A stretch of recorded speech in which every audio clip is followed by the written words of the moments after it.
Hey everybody, it's Heath West here at our second Treasure Coast Songwriters Festival with Danny Myrick, who is here for the first time, right? For the first time, yeah. This is the first time we made it. We weren't here last year, and hopefully they'll have us back. You got your banana board. You're very got the Florida lifestyle working here. I grew up on the coast of Mississippi. So Okay. I was a beach kid, and essentially every vacation was over to what they call the Redneck Riviera. You know, the Panhandle, Destin, Panama, Fort Right. Walton. So you're used to it. I'm used to Florida. Yeah. But you moved to Nashville at what age? I moved at 19. Okay. And so, I went up to go to school at Belmont University. Went up for almost a year, ran out of money.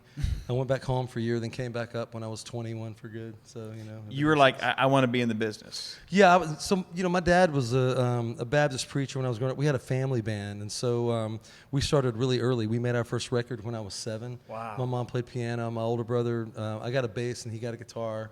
For Christmas when I was 9, he was 10. Then my younger brother came along 10 years later.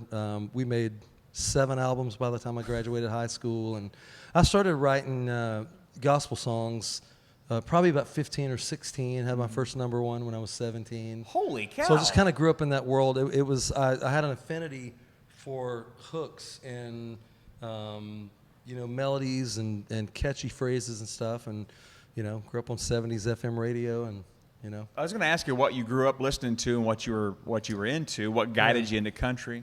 Well, it was really fascinating. Our household, I grew up pretty extremely conservative with gospel music, and just about all we had in the house was gospel music.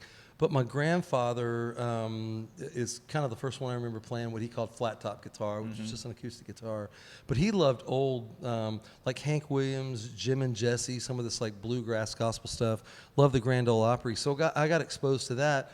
And then just me and my brother, we would sneak the radio in our room, and I just listened to everything. And, I say all the time, man, the blessing of, 70s FM radio back then is, you could have, Stevie Wonder and then Billy Joel and then Kenny Rogers or what, it just was Charlie all over the place. Daniels in there. Yeah, and so I really grew up on, I had a real affinity, for country into the late 70s and early 80s with Rodney Crowell and Roseanne Cash and all that stuff, Alabama.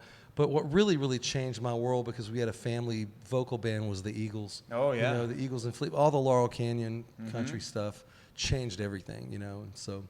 Life's been good, since you've decided to become a songwriter and do that. I mean, you've had several hits over the years. Can we talk about one that was a hit? A lot of folks may not know, The Farm with Home Sweet Home, because you wrote that song in particular, and you produced the project, didn't you, too? I got in on that early. That's one of the most exciting and later disappointing things, because so much talent in that band. Yeah, I had 10 cuts on that record.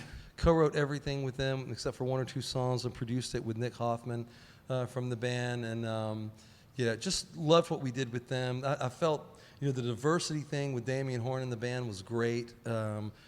Great singers, great entertainers, and of course, Damien's still out there doing his thing. Krista Marie has a TV show about the songs that she does, and Nick's on the Outdoor Network, and he toured with Kenny Chesney. He was a fiddle player for Kenny, fiddle player, Yeah. spiky blonde guy for probably 10 years. Right. And man, thanks for bringing them up. That was was a great song. Time. It mentions Jenny Lynn in there, which is my wife's name. Oh, So okay. we had a certain affinity for that song and loved it so much. I love it. But beyond that, the hits like "I Love This Life," that you wrote that with Lo Cash and Chris Janson.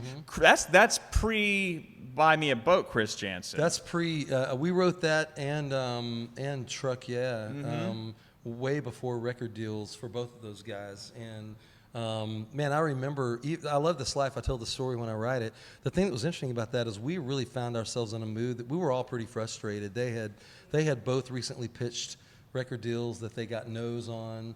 I had not had a single on the charts in a couple of years, and it was about an hour of just like, woe is me, this is so hard, and man, no, can't get a break. And I think it was Jansen actually who sort of turned the mood around. He said, you know what, man, like he just was talking about how little money his dad ever made. And Ashley said, man, I'm going to meet the bus later. We're going out, we're playing all weekend. We're not making a lot of money, but we're making it all playing music. And then Lo Cash was the same thing. We're sitting in my house that She's Country had paid for. And I'm like, man, like we can't really, like we've got it pretty good. And we landed on that song, and yeah, it changed everything for Low Cash for sure. They were- I joke they went from no cash to low cash. Well, they were the low to cash. no cash. They were the low cash Cowboys Low Cash at Cowboys. that time, and then they Yeah. became low cash, and yeah. They were wonderful, man. They had probably cut 8 or 9 of my songs over the years. I wrote with Jeffrey Steele a bunch, and that's how I met them. And they were always, man, like stay with us, dude. Like I would go see them at like the Riverfront show at Fan Fest. I'm like, these guys crush it live, like. But they, you just got to have the magic song. I think they just had back-to-back shows with Kane Brown up in St. Augustine That this sounds weekend. right. Yeah. Sounds right. So, well, thank you for coming to our second festival. My and pleasure. Hope to have you back soon for number 3 I hope next so. year. It's been amazing, and I can't strongly enough encourage anybody who hasn't made it out yet to get out next year. So Thank you, fun. Danny. For sure. Thank you, Appreciate dude. it.